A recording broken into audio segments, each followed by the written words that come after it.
Hello friends, welcome back to our study along of the World Order of Baha'u'llah, Selected Letters. I am your study buddy, Jacqueline Claire. Linked below, you'll find a whole bunch of good supplementary content to give you context for this study.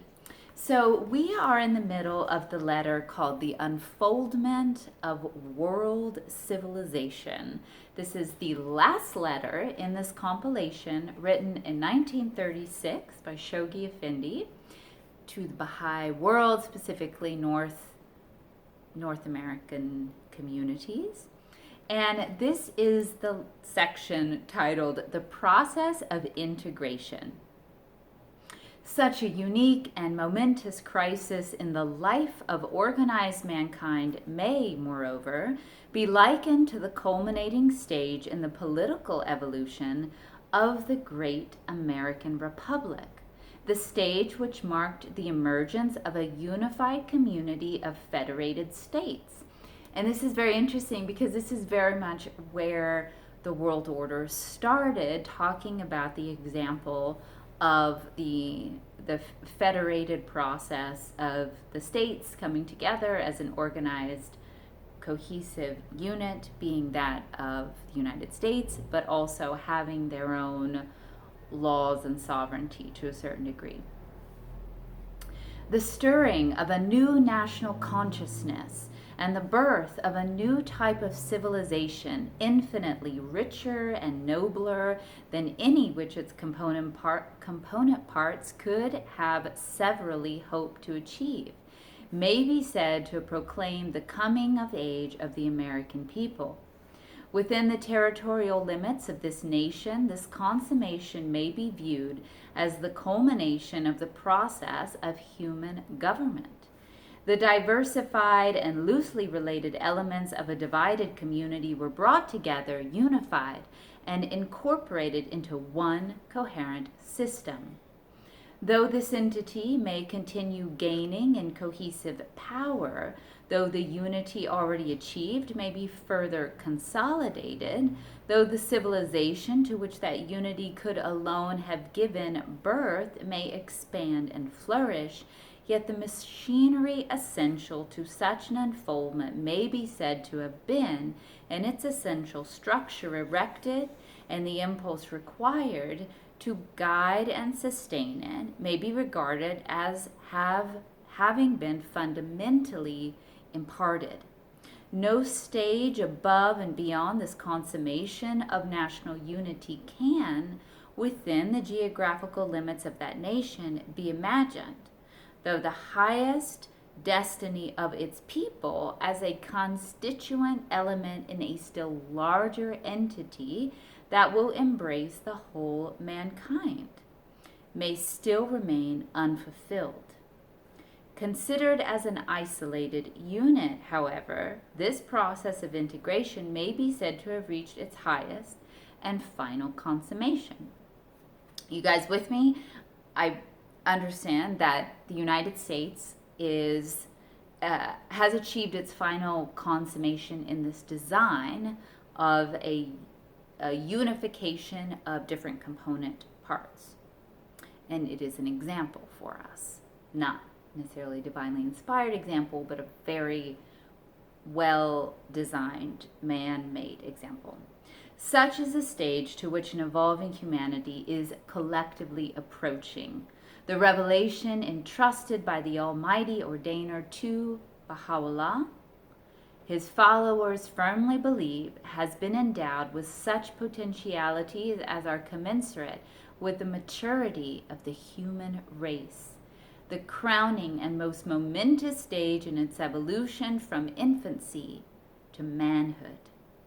The successive founders of all past religions, who from time immemorial have shed with ever-increasing intensity the splendor of one common revelation at the various stages which have marked the advance of mankind towards maturity, may thus, in a sense, be regarded as preliminary manifestations, anticipating and paving the way for the advent of the day of days when the whole earth will have fructified,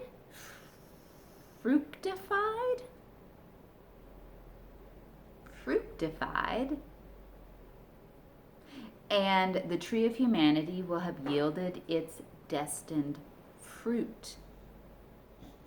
Incontrovertible as is this truth, its challenging character should never be allowed to obscure the purpose or distort the principle underlying the utterances of Baha'u'llah, utterances that have been established for all time, the absolute oneness of all the prophets, himself included, whether belonging to the past or to the future.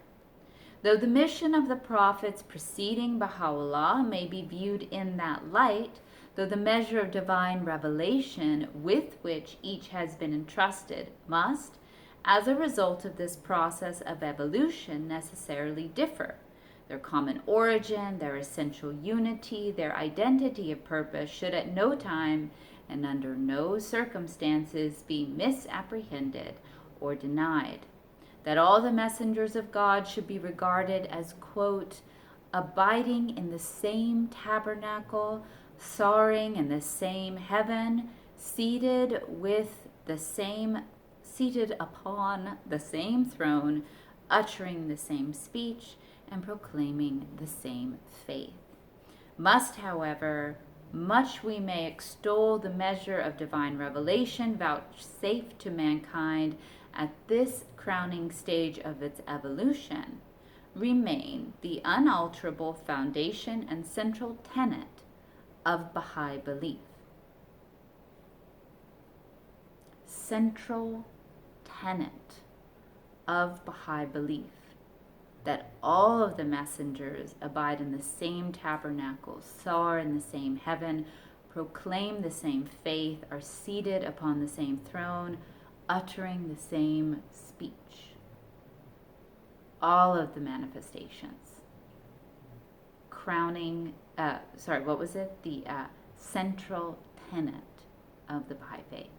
So even though this is a spectacular revelation, given the time, this precipice in the evolution of mankind, it is a central tenet of Baha'i belief that we see all of the manifestations in this unified and equal context.